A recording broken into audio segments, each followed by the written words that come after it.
question. Yeah. A book you've read that changed your life, something you think everybody should read. Ooh, that's a good one. Because there's a few. Let me think. One.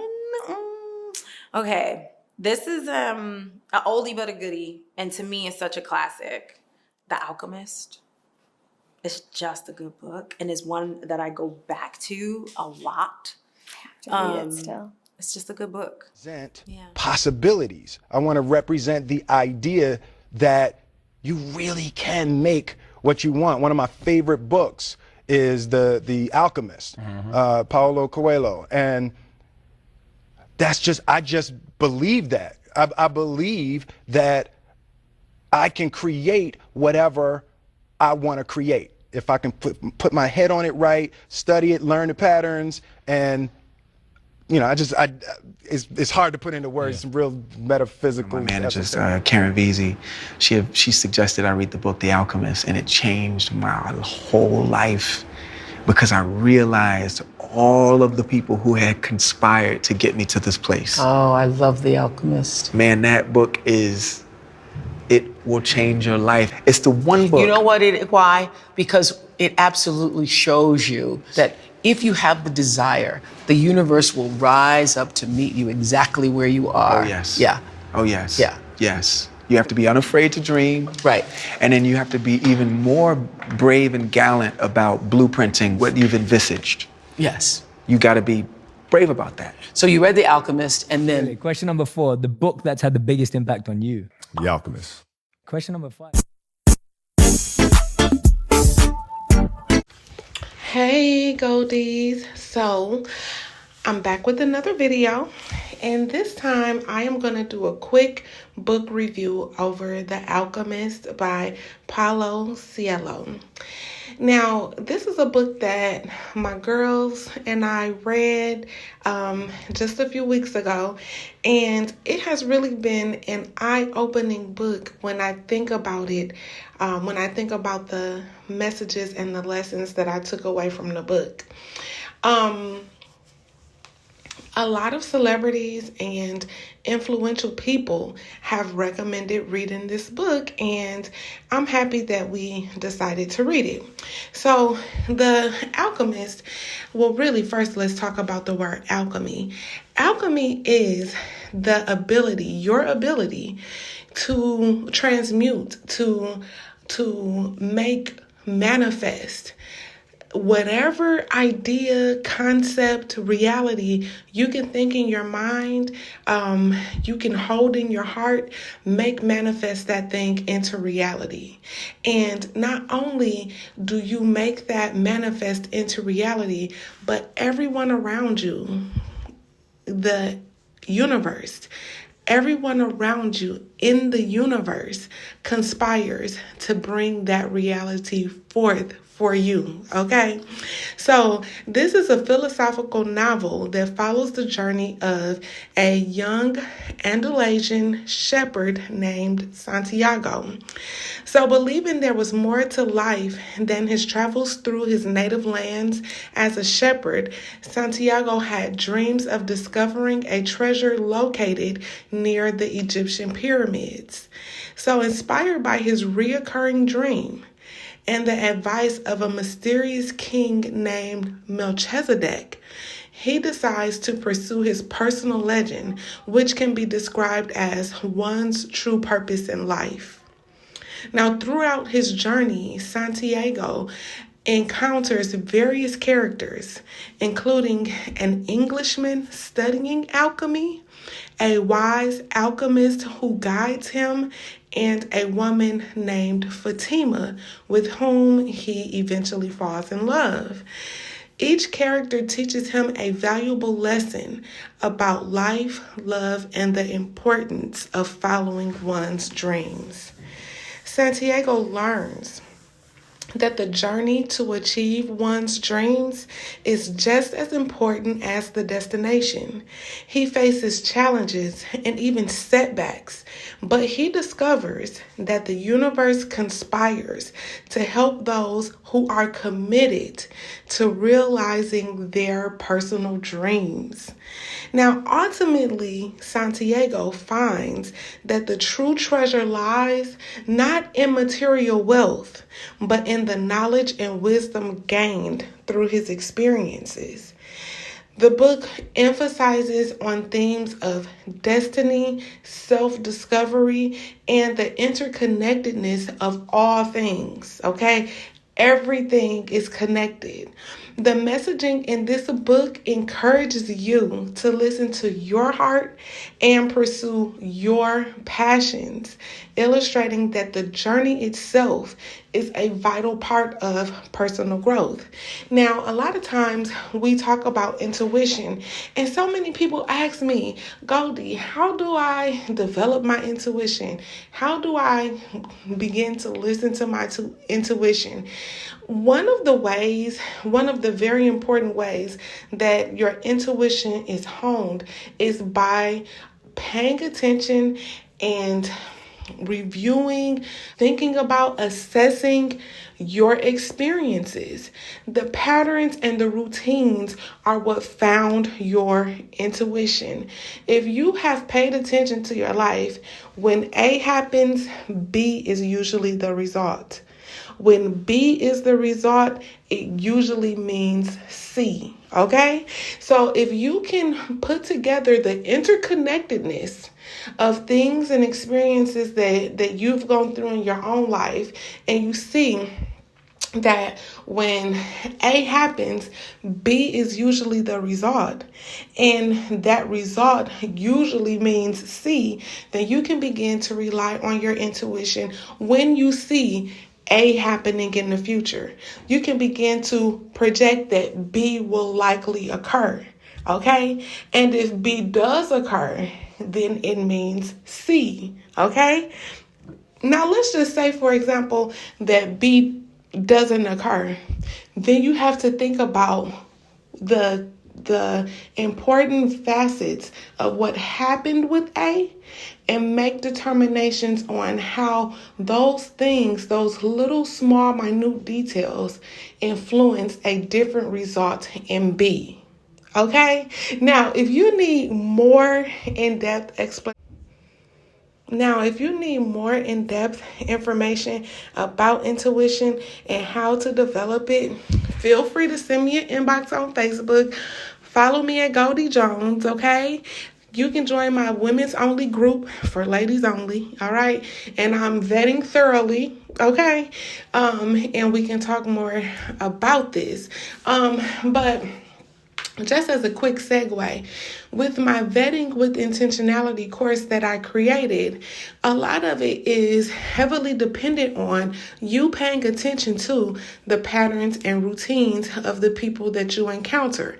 Now, a lot of times we believe that people cannot be vetted or men cannot be vetted. But let me tell you, men, friends, family, everyone can be vetted. And if you are a smart person, you will take time to develop a system for vetting anyone that you allow to have access to you. But one thing that's true about any person that you are evaluating for their access to you or access to your life is that they are all guided by patterns and routines. And if you pay attention to those patterns and routines, then you'll be able to make an assessment. Like when they do A, then usually B is the result. And when B is the result, it usually means that those actions mean C, okay? Like I said, reach out to me if you want to get deeper into it. All right, so anyway, key takeaways from this book for me. was that everything in life is an omen, meaning that everything has a sign, whether it's good or bad. It's up to you to determine what those reoccurring things, what those reoccurring themes and signs mean in your life.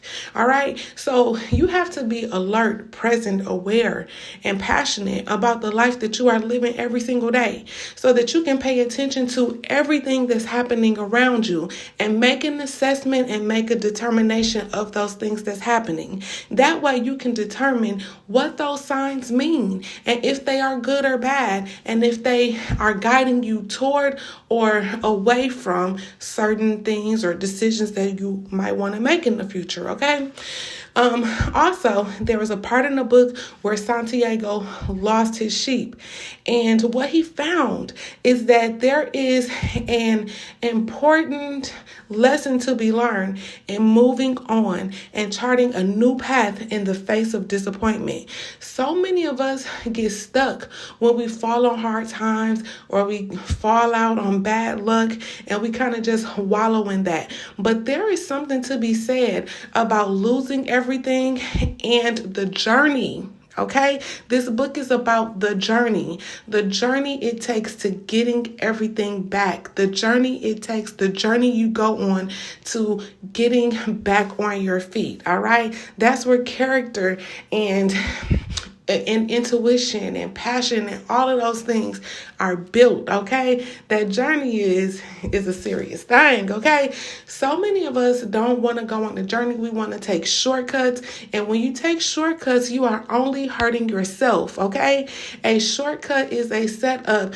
to do 10 times the work you would have had to do if you had just stuck it out and stayed true to your journey. All right, Santiago also learned that there is more to life than just the journey to getting back to. Santiago also learned that there was more to life than just his journey to getting back to meet the merchant's daughter. Okay, but he realized that if he had focused only on getting back to meeting the merchant's daughter, when you read part 1 of this book, you'll understand what I'm talking about. He realized that if he focused on only meeting the merchant's daughter, then he would really be cutting himself short from realizing his personal legend, okay? Because getting back to meeting the merchant's daughter, whom he sold the sheep's wool to, would mean that he would have to settle in her village and kind of build a life around her and her customs and what her family is doing. But it was much more to life. Once Santiago went on this journey, he found that there was so much more to life than just this one woman in the village.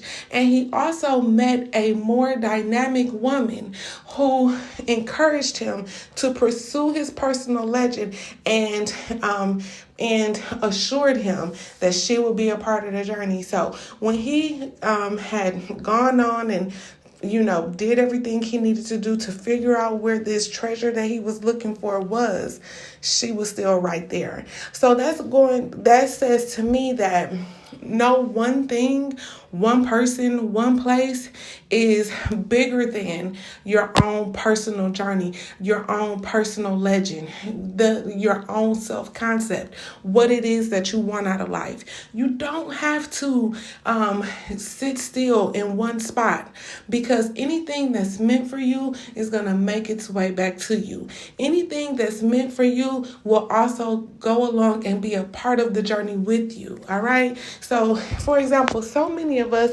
are afraid to level up.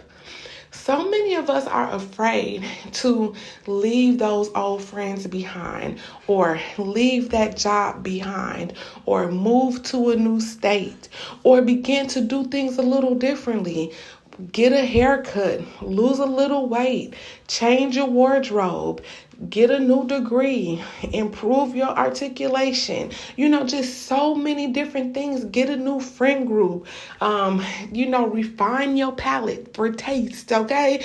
Like, we are so reluctant and apprehensive to do the things that will move us forward. But anything that's meant for you and anything that's yours will find a way to reoccur or to come back, to be present along that journey, okay, for you. So it became clear to him that if he had just settled for that one little lady that he was talking about and dreaming about getting back to in that village, that he would have missed out on this amazing life-enriching journey filled with experiences and life lessons that he ended up embarking on. So this book also had constant messaging to never stop dreaming, never stop imagining more, and never stop thinking bigger for yourself, okay? What you have today pales in comparison to where you can be and what you can have tomorrow if you are willing to put in the work and get it done, okay? Now, the king in the book encouraged Santiago to follow the omens.